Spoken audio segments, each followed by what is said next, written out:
Takumi finds himself transported to another world, standing before the goddess Nolan. The first thing she does is offer a heartfelt apology, explaining that his summoning was a complete mistake. She reveals that when a summoning spell is cast, it typically targets a random group of Earth's losers to transport them to another world. However, Takumi's life was actually going quite well, so he wasn't supposed to be included. Unfortunately, due to a mishap, he was swept up in the summoning process along with everyone else. The blame falls on the Holy Sidonia Empire, which recklessly activated the summoning spell. Since Takumi wasn't intended to be summoned, Nolan brought him directly to her instead of sending him to Sidonia with the other summoned heroes. Takumi asks Nolan if she can simply send him back to Earth, given that his summoning was a mistake. Unfortunately, she explains that it's not possible. Out of sheer anger at Sidonia for using the forbidden summoning spell, she immediately removed it from this world's magical laws, ensuring that no one could travel between worlds anymore. As a result, Takumi is now permanently stuck here.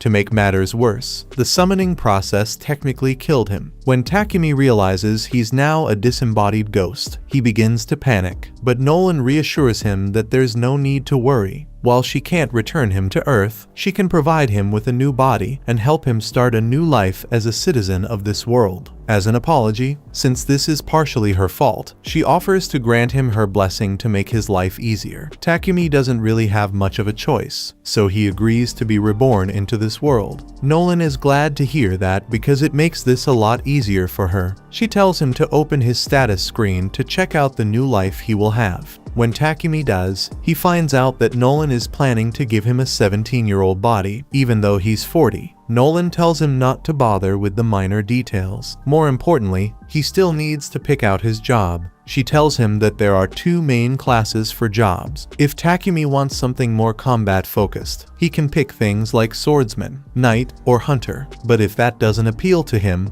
he could always pick one of the production jobs instead. Takumi isn't too keen on the idea of fighting, so he opts for a production-focused job instead. Nolan proceeds to embed the job into his soul, along with several extra blessings, before sending him on his way, completely forgetting to provide any sort of tutorial. Takumi crash lands in the middle of a forest, and after managing to get back on his feet, he catches his reflection in a nearby river. It's then he realizes he's truly become a different person, and to his amazement, his arthritis is gone. Deciding to make the most of his new situation, he checks the bag Nolan left with him to see what he's been given. Inside, he finds some food rations and money, which means he doesn't need to worry about starving for the time being. Takumi checks his status screen and sees that Nolan really went all out, granting him an impressive array of useful skills. Among them, he notices elemental magic, so he decides to test it out. Holding out his hand, he calls out "Water Ball," and instantly, a sphere of water forms in his palm. The other elements work just as seamlessly, and Takumi is able to use them effortlessly on his first attempt. With his newfound magic abilities figured out, he begins to consider his next steps and decides to make his way to the nearest village. While walking, Takumi comes across a stick in the middle of the path. It looks like a really nice stick, so he uses his appraisal skill to scan it and finds out that this is Trent wood. It's gotten from a wood monster and is really useful for making things like magic staves and spears. Takumi decides to put his modeling skill to the test and uses it on the wood to create a spear. Since the wood works so well, Takumi decides to scan around to see if there are any other useful plants nearby. He finds a ton of them, so he spends the next hour picking them. However, he doesn't know what to do with all these plants since they definitely won't fit in his bag. He might have to leave them behind, but then Takumi remembers that he has an item box skill, so he uses it to store all the plants. Suddenly, Takumi hears a scream nearby. Moments later, a little girl bursts out of the bushes and runs straight to him, pleading for help because a monster is chasing her. When Takumi turns to see the creature, he's faced with a massive, horned rabbit. The rabbit charges at him with incredible speed, nearly impaling him, but at the last moment, Takumi panics and accidentally stabs the rabbit in the head, killing it instantly. He's stunned that a beginner like him managed to defeat such a creature, and assumes it must be thanks to Lady Nolan's blessing. In reality,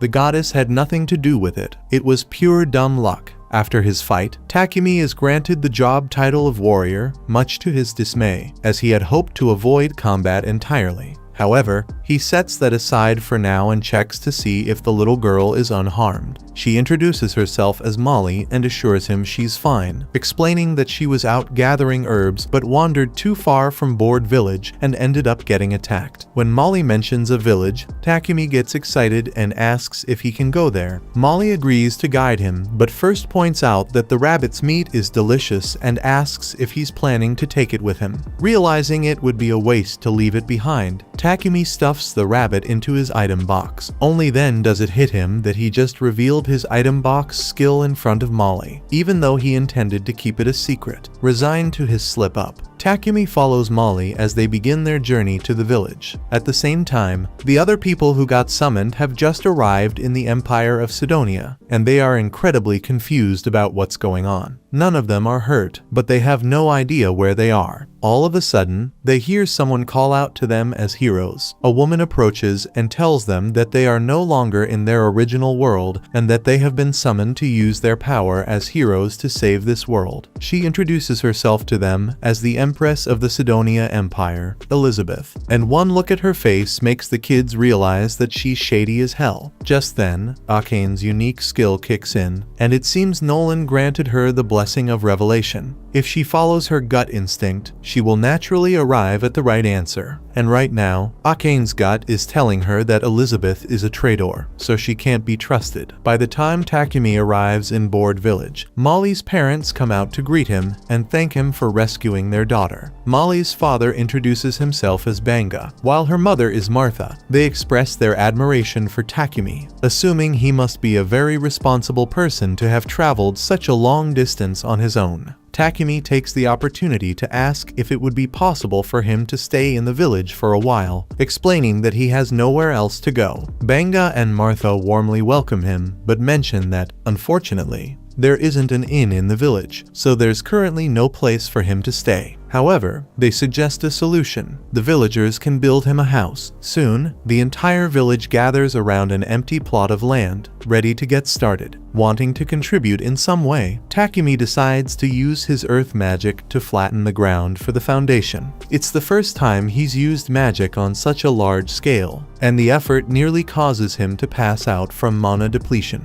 The villagers are all amazed that Takumi can use earth magic so easily. Takumi asks if they think he just did something strange, but they tell him not to worry about it, since he has taken care of the foundation. The rest of them get to work assembling his house for him. By the next morning, Takumi's house is completed. Thanks to his carpentry, blacksmithing, and sewing skills, Takumi is able to make a good set of furniture for himself. But there's something else he's been meaning to try out. He got a bunch of ores from the village blacksmith, Boron, and he wants to try using alchemy to extract the metal. Takumi finds himself with iron ore, silver ore, copper ore, and even some magic iron ore. Starting with the iron, he decides to try making an iron ingot. Normally, this process would require a large furnace and several hours of labor, but thanks to his alchemy skill, he's able to do it instantly. However, the process consumes a significant amount of his mana. His first attempt at ore extraction is a success, and Takumi is thrilled with the result. Excited by the possibilities, he resolves to extract as much as he can so he'll have plenty of materials to work with later. After a few hours, Molly stops by Takumi's house to bring him some dinner. When she opens the door, she's horrified to find him collapsed on the floor, looking completely drained. It turns out Takumi had pushed himself too hard with the ore extraction and came dangerously close to dying from mana depletion. Luckily, Martha and Banga gave him a recovery potion, bringing him back to normal. While Takumi is eager to continue practicing his alchemy, he had to promise them he wouldn't overdo it again. Over time, Takumi extracts a bunch of iron, copper, and even a bit of gold, allowing him to make a ton of useful tools. Once he is done with his alchemy practice, he spends time with Boron in the forge, learning how to make all kinds of weapons. The blade he forges turns out really well, and once Boron is done making the sheath, it will be complete. Takumi's blacksmithing skill is now at level 40, so he's done practicing that for now and decides to move on to something else. Takumi approaches Banga and asks if he can borrow a couple of potions. Banga agrees without hesitation, but he mentions that the potions he has are basic and might not be very useful. Takumi assures him that's fine, explaining that he just needs an example to use as a template. He plans to create his own potions using the herbs he collected from the forest. Impressed by Takumi's initiative, Banga offers his full support and even says he'll buy some potions from him once the first batch is ready. Takumi thanks Banga and, with the basic potion in hand, begins crafting his own version. He uses hillock leaves and water to create it, carefully following his process. Once finished, he pours the potion into a glass jar and compares it to the one Banga provided. Both are blue,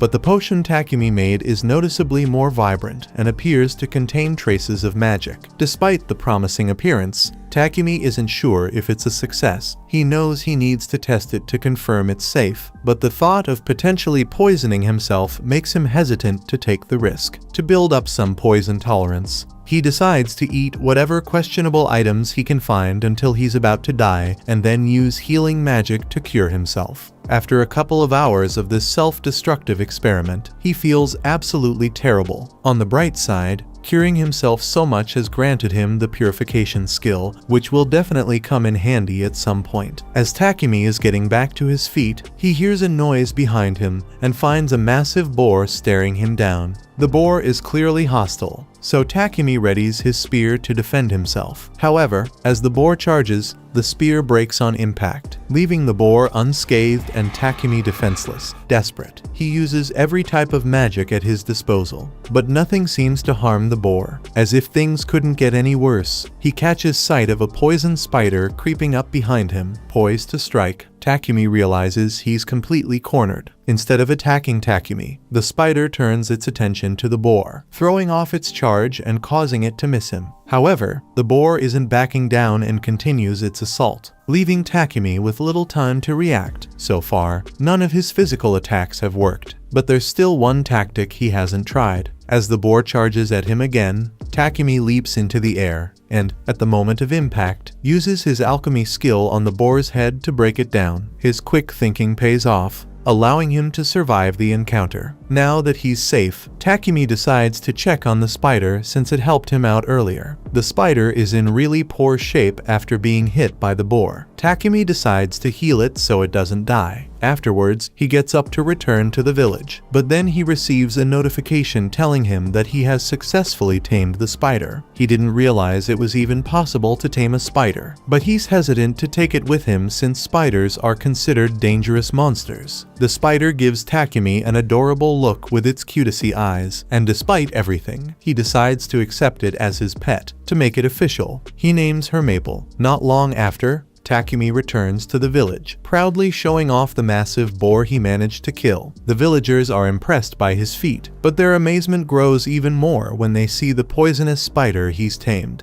No one has ever accomplished such a thing before, leaving them in awe of Takumi's abilities. Putting that aside, Takumi suggests that the villagers share the boar since there's no way he can finish it on his own. That evening, the village throws a grand feast in his honor. While everyone else is enjoying the festivities, Banga approaches Takumi with the valuable leftovers from the boar and advises him to sell them in the nearest city, Bolton. With that, Takumi decides that Bolton will be his next destination. Meanwhile, Goddess Nolan has been keeping an eye on Takumi and is delighted by how well he's doing. One of her fellow goddesses questions her intentions, asking what she hopes to accomplish by giving Takumi such extraordinary treatment. After all, she provided him with a special body, a unique blessing, and even sent him back an entire year before Sidonia activated the summoning spell. Nolan, however, simply replies that she doesn't have any specific motive. She's just following what she believes to be the right thing to do.